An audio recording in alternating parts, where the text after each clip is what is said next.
Now, I saw this post a while back, and reading it more and thinking about it, this is somewhat of an interesting idea. Basically, the post is saying that players can wear retired jersey numbers, but they have to wear a patch honoring that player that the number was retired for. Now, at the time, this was coming off the topic of when Abdul Carter was drafted by the Giants and was wondering what number he would take because he was thinking of number 56 and number 11, but those numbers were retired by Lawrence Taylor and Phil Simms, respectively. Ultimately, Taylor said no, and the family of Phil Simms said no as well, so he went with number 51. And this is also with Malik Nabers, who ended up wearing number 1, and it was retired by Ray Flaherty back in the day, but the family of Flaherty allowed Malik Nabers to wear number 1. But if this idea came into fruition, basically Malik Nabers would wear the Flaherty number 1 patch, and if Abdul Carter was eventually allowed to wear number 11, for example, it would say Simms 11 here as a patch. Now, I've been saying it before, I do like number retirements in all leagues. I think it's a really cool way to honor past legends of the game.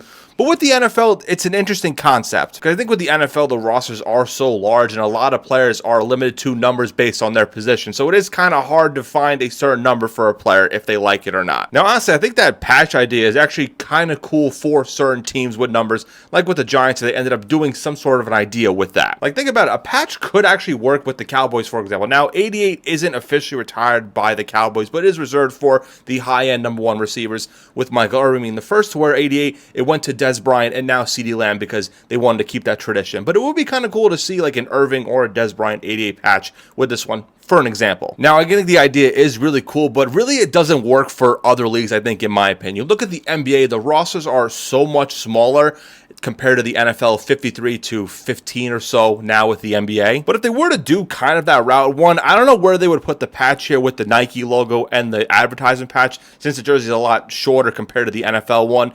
Like Cade Cunningham, it could work for him because 2 is retired for Chuck Daly by the Pistons, but the family of Chuck Daly did allow him to wear number 2. So technically they could do that patch, say if that was an idea. Now with the MLB, it is a little bit different because again, they are a lot more traditional than other leagues here. And there's a lot of teams that don't have that many retired numbers outside of a few teams like the Yankees too. But it would be interesting to see if the Yankees or another team that has a bunch would maybe do somewhat of a patch like that.